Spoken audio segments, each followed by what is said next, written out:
Welcome to Safe Space. Safe Space is a place for a young woman where we share the real stories, we share the real issues that affect us. We talk about the hard conversations, we respond to those hard questions, and we learn from each other.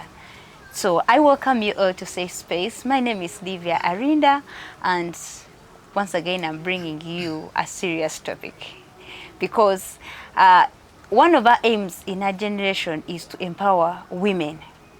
But then there have been some claims that women empowerment has led to family breakages. But we want to see, is it really true? Has women empowerment led to family breakages? Are we looking at the real, true empowerment, or we are misunderstanding everything around empowerment? So if you know you like this, I know this is a place you're supposed to be. Remember, we are at Namaste restaurant in Kamocha behind City Oil, and it always has those nice places for your parties, for your weddings, for meetings, family outings, dinners, you know, birthday parties, everything, as long as you want to keep those memories. You can see the kind of setting we are in. It's more private, even if you come with your your friends and relatives, or maybe your partner, and you really want to have those private conversations in a quiet place, in a cool place. And even when you want to come with your children, there's a place where the children can pray from. So Namaste Restaurant is a place for you. We are located here behind City Oil, Kamocha. So, and even when you go, these days we have Google Maps, you just type in Namaste Restaurant, you will see it automatically. So I welcome you all. I look forward to seeing you, meeting you one day here at Namaste. And before we go into our topic today, I want to request my team here to introduce themselves. Then we handle the issue. You're most welcome. Thank you so much, Madam Lydia. My name is Ayela Edron, and I'm the General Manager of Namaste Kampala Restaurant and Bar, just behind City Oil, Kamucha, next to the British High Commission. Thank you. You're most welcome. Thank you so much, Arinda, for hosting us. My name is Betty Takali, and I'm a law student at the Uganda Christian University. I'm also a student leader, and I'm currently serving as the Deputy Speaker of our Guild Parliament. But I'm also a member of Girls and Mentorship Space, and this is a space that gives a platform to girls to be advocates for the pertinent issues affecting our communities, but also to be part of the decision-making processes and to shape policies. And I'm excited to be here. Thank you. Good to have you on the show. Amazing. I thank you very much for inviting us and inviting me specifically. I appreciate. I'm Joan Chihembo. I'm a life relationship coach. I am a mother. I'm a wife. And I also do talk about relationship coaching. I have a group of people that I do coaching with, and also create information that is free that I put on my YouTube channel, that is Joan Chihembo. You can check it out, and I'm glad to be here. Good to have you on the show. Thank you. So good that we have you as a mother, as an empowered woman. You're going to tell us why your family is still standing, yet people are claiming families are broken. So, but before we go deep into our topic, we would like to first understand, because I believe maybe one of the reasons why all this is happening, maybe we are misunderstanding empowerment. So what is the true meaning of women empowerment, or true meaning of empowerment? All right, so empowerment, looking from our history, when we get a link from our history, previously women were considered to be a vulnerable group of people. Yeah. They were considered to be people who are supposed to be in the kitchen, people who are supposed to be in the garden, people who are supposed to only produce children, right? But then when we see our different laws coming in, we see affirmative action. The 1995 Constitution really advocates for affirmative action, but also to ensure that women get out there, right? So I think true empowerment is being in position to give women the power, but also the platform to be in position to be part of the decision-making processes that we have in our country, but also to have an impact on the society. And for me, that is true women empowerment. Wow. True women empowerment? Oh my goodness. To me, I feel I have just 3 to discuss about it. It is giving confidence to this woman, giving her freedom and opportunity. But this opportunity that you've given her, it is in so many spaces that you're going to give her. It could be career, it could be family, it could be work or academics. And so if you've given the woman the empowerment to be able to freely speak out, then don't refuse her the freedom after speech. You get what I mean? Right now, empowerment is, I've given you the freedom to speak, but then you don't have the freedom after speech. Speaking. After What do you mean by that? What I have said right now, I can say it freely here. But after saying it, they can grab me because of what I say. But I've been empowered to speak out myself. But then after saying it, it is, for you, you did this. So I feel woman empowerment is give her the freedom, give her the confidence that when she speaks out, that is her mind. She has spoken out her mind. And then the opportunity that in case of any career, in case of anything, the family, can she take up the role confidently. Wow. That's woman empowerment for me. Wow. Wow, woman empowerment. According to me, let's don't just only focus on about freedoms, and we should also look at that they are able actually to what they call careers and then the goals, right? Because you will have the freedom and the rest of the things, but we should also look at a career, because when someone has a career, meaning a woman is having a dream for what they want to be. To me, I see that's the best way we can really define the true meaning of empowerment to a woman. So if that is the meaning of empowerment that we need to take, if that is the true meaning, then why is it that sometimes people equate women empowerment with disrespecting men, with the, breakages? Why do they look at the negative side sometimes? I feel a woman who equates her being empowered to a competition with a man, that what a man does, a woman can do better.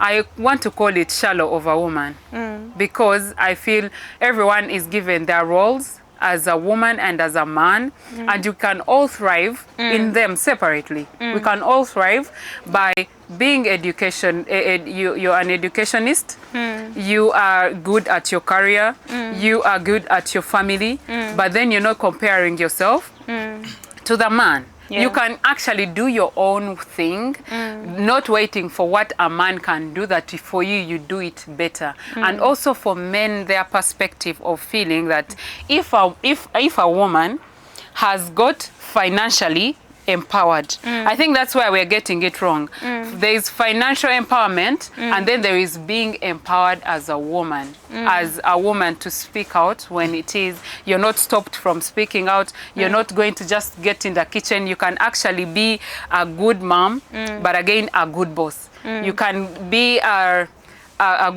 person who is so assertive and ambitious, but again, be submitted to love. So I feel as a woman, empowerment is not supposed to be a competition. So it should not be competition or rebellion.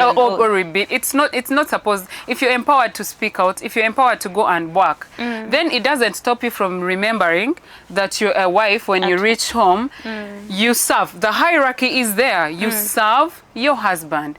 Don't want to say you want your children to call you Madam, Madam, because at work they are calling you Madam.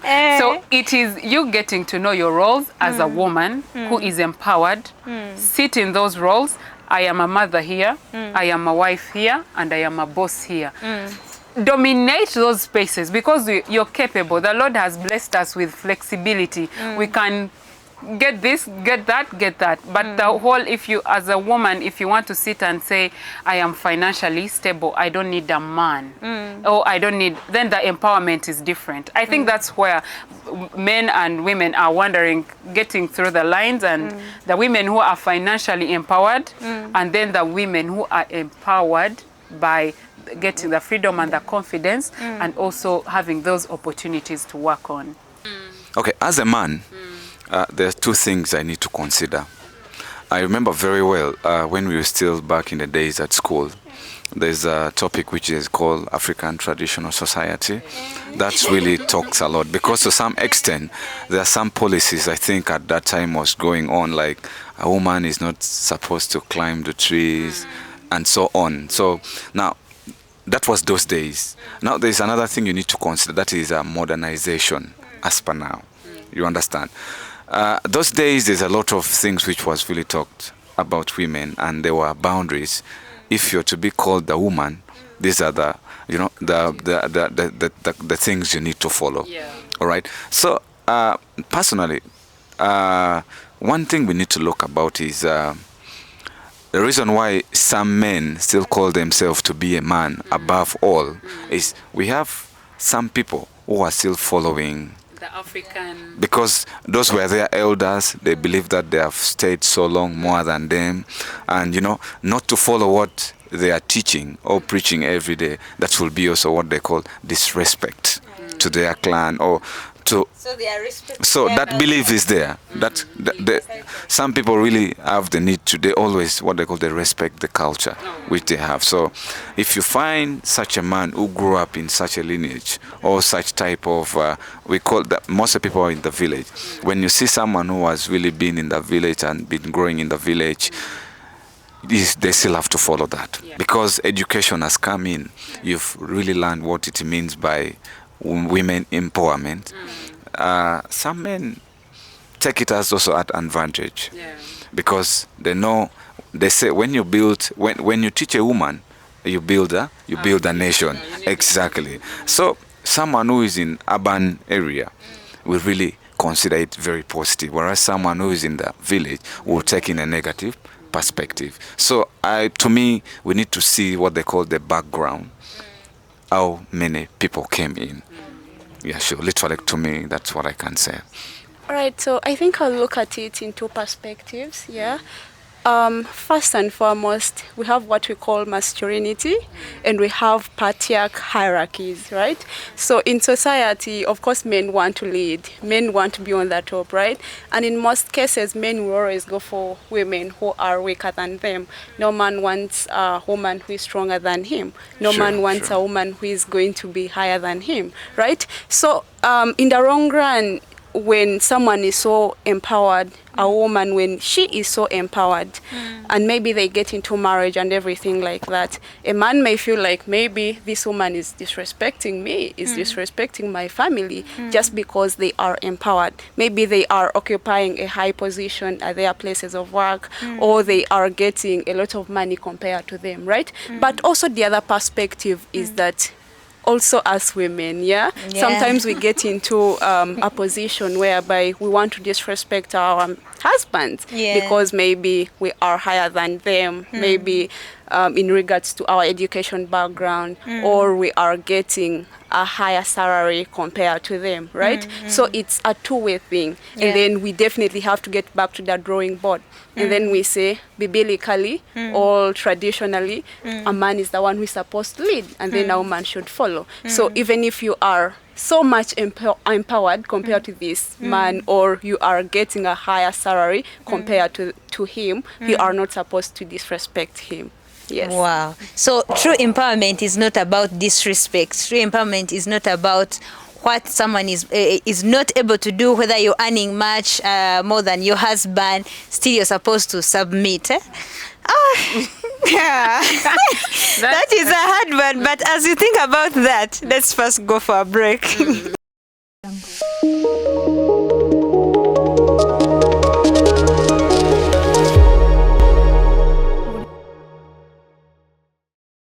Welcome back from our commercial break, and we are still talking about women empowerment. And some people say it has caused more family breakages. But then before we went for our break, someone was saying, even if you're an empowered woman and you earn more than your husband, you need to remain submissive. You need to remain a woman and keep your position. So as we proceed, already some people are saying it is not good, like when you empower a woman, then they are relating it to rebellion and family breakages. So what else do you have to say about that? The fear of a person equating, a man especially, equating empowerment as something to say a woman is going to be rebellion, it comes from misunderstanding one and comes from fear.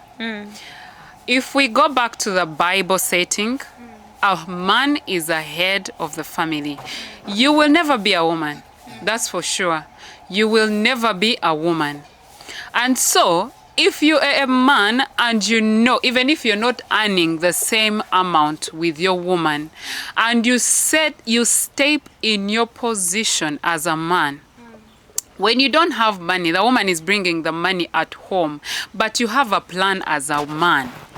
There is a way you're in it with them. Not as a woman, and then because you're earning money, you're the one to plan for the family, and the money is yours. You do this as a man. But also men, to just remind them when they're just praying for these women, the ones they want to marry. I want a hard-working woman. When you mention a hard-working woman, so you don't want to see results. Wait a minute. This hard-working woman is going to bring results at home. So if she starts bringing results, why don't you get happy that this woman is bringing in the results of the hard work that you prayed for? So sometimes it is just a misunderstanding, and then the society, when someone just puts a little thing in your mind, it stays there. You cannot unknow what you know already. If someone says, your wife started dressing up like this, you see, it's because she has started working. But then her workspace sometimes requires her to put in a certain way. So the man is going to carry this. You started dressing up like this certain way, a dress on a Monday. Then you used to just be in pants on a Monday. But then the job requires. So sometimes it is just coming from fear that the society has put. Someone who met an empowered woman who knew that being financially empowered is then controlling the house, you're going to make the other men fear that other women are like that. But there are some women who are highly powerful. But when she gets home, you're like, wait a minute, you can't be the CEO of the best company and then be as low as serving or washing your husband's feet. You get what I mean? So it still comes from the perspective of fear or misunderstanding that men carry, and then what the world has put for everyone to believe. The man is here, he can testify. However, today as men representative, as the youth representative, as the boys representative, we need to also look at different aspects how this empowerment has come. This one I'm looking at a very positive one. We talk about today, you can see contribution of achievement of the women has really diversified to a large number. Because I can put this politically, socially, and even economically. Let's start with the political part of it. When you take a country like Tanzania, literally you'll see the country is being led by a woman. You understand? Without fear or favor. It is being led by a woman. With women empowerment as well, there has been a bit of reduce of, let me say, poverty to some extent. Because when you educate a woman, you educate a nation, and this comes with job. Because when they study, some of them, they are lucky they end up as business women. You know, this has been able even to employ men into the company. So we can talk about the reduced poverty as well. And women when you move all over the countries, you'll even live along the leading also. Let's talk about hospital part of it. You'll find nurses, Yes. you'll even find doctors. Those are all women. Because to be honest with you, if you're to put women and men in the class and being given exam, majority also will see ladies excelling and some men will also fail. So that means what a man can do, literally a woman can do better. Exactly. So we need to look at this in a very, very, very positive perspective. Yeah. That's according to me today. Wow. And he says something which is, of course, very, very significant and appealing when we look at our political perspective today, our political landscape.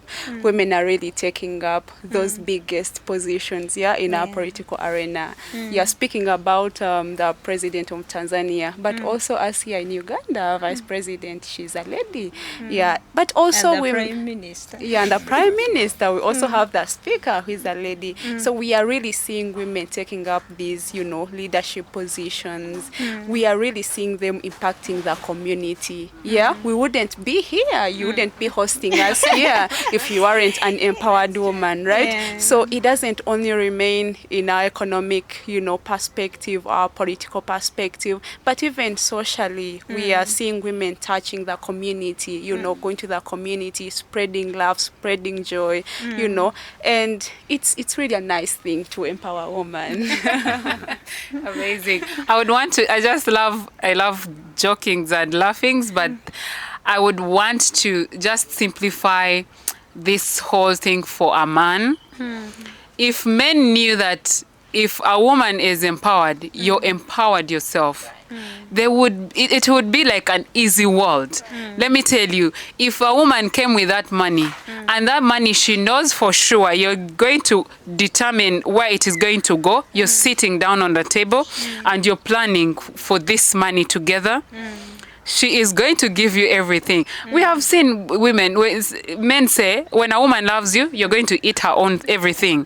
Why don't you use that as a trick, as a man? Use that as a trick, because it's the only way. An empowered woman will still submit because it is biblical. We still submit to this man. So as a man, stop having that fear. Use that to your advantage, that you have this woman who is empowered. We can sit down and plan. But most of the times, a woman is thinking, when I give you that money, the next thing, the bar is going to close because you have got the money. So the next time, she's looking at the future. She's not looking at you. And that is her whole thing of the man feeling, the woman being empowered. She should be maybe at home, then she would be getting exactly what I am bringing, waiting on the table. Wow. As we still continue with that point, because I want you I want us to explain it more better, because it has been a common question and a fear about for some men, because they feel insecure that when these women are empowered, maybe not be able to control them. They are fearing for nothing. Back to your question, still, the reason as to why men really feel insecure, it's because men have an ego. We all know that, yeah? So at the end of the day, you realize that a man will not want a woman who is overly empowered compared to himself. You get? So that ego will always, come in. It will always come into play.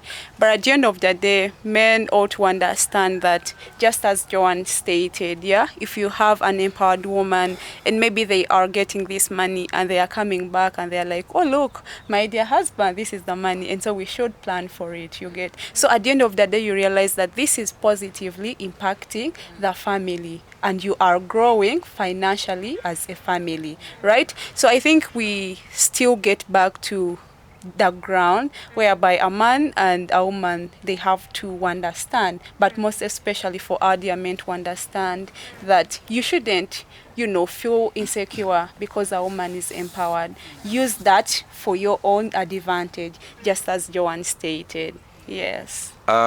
We need to understand one thing. It's not about the insecurity part we talked about, but with this empowerment also, as course what they call it, has challenge. All right.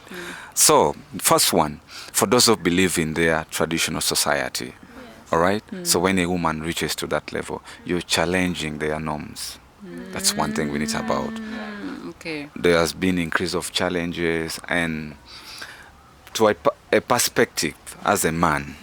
All right. There are following things I'll put across. More important one. Me. Let me give an example to me. My wife, I said, okay, I have a woman, or maybe she's having a very big job than me. To some point, you'll see she's the one doing everything in the house, because when we always grew up and we were taught that there's what they call in Uganda called kameza. You understand my point. Yeah. And Kameza the woman is the one giving you the kameza. Yeah, not even a woman only giving kameza, but what you could afford in that budget of 10,000 you live in a day, you'll see that one is like only just a mere fuel to a woman. So that's where the challenges now come. You'll ask yourself, what can I do? What will I do? That leads to a lot of things. Number one, separation has also come in, because as a man you say, you know what? Maybe the money even which you are given is not considered. At the end of the day, they'll even start asking you, what are you bringing on the table? Because a woman who is a bit high class, they say class attract class. So a woman who is high class, there's need for more maintenance. You understand? So as a man, you'll even quit the relationship because you'll see like you're not contributing anything. You understand? There'll be divorce, separation will come in, and so on. Yeah, sure. And for men, they get their satisfaction in responsibility, having a feeling that they're satisfying their responsibility as a man. But I just wanted to be on a simple level, on a reality level of when I was getting married. My mom asked me, why are you getting married? For companionship, or because you're going to get married to a man who has a blessing. You know, there is when you meet someone and they're like blessings to you. You're getting to this job they're giving you, you're getting here there. So you are highly favored because of the person you are with, of the network, the social network that they have. So then you get empowered. So as a man, if you're fearing whenever your woman gets to another level, are you going to keep separating with these women? Because then that's a blessing upon you. Look at that as a blessing upon you as a man. That when you got this woman, and so many times you've married a woman when she was lower than you. And then the next thing, she's getting above you. That means the blessing is from you because you're the head. So if in case, put the fear on the side. Why do you want to get married to this woman? Because she was weaker than you, or you wanted to grow together in partnership as two people. So partnership is never who goes first, because you never know who goes first and who goes. But now here it comes to a woman is coming to be the first one to get the money or empowered to a higher level. So as a man, why do you have to get intimidated? Why did you start this institution in the first place? Focus on that so that it can help you. You remove the bias. You get to the structures on the drawing board. Why did I start this in the first place? You get what I mean? That makes it a woman thinking, okay, wait a minute. So when I get some money, you will have to go because you're fearing. I am supposed to keep lower. When they want to give me I can't be myself because when I be myself and stand out, you're going to fear and run away. So it is on a reality part, really. Yeah, but like we've said, like the gentleman submitted, sometimes we don't need, we are not going to blame them for what they are doing because he has told you his side as a man, but this topic of empowerment, it's a wide topic. So we are going to proceed with the same topic in our next episode. But before we go, I want you to think about it. What kind of empowerment do you understand? Are you someone who is going to be worried that when a woman is empowered, you're going to run away from you? Or are you going to be intimidated? Are you a woman who is going to start disrespect your husband because you're empowered? Think about it. And until next time, stay inspired.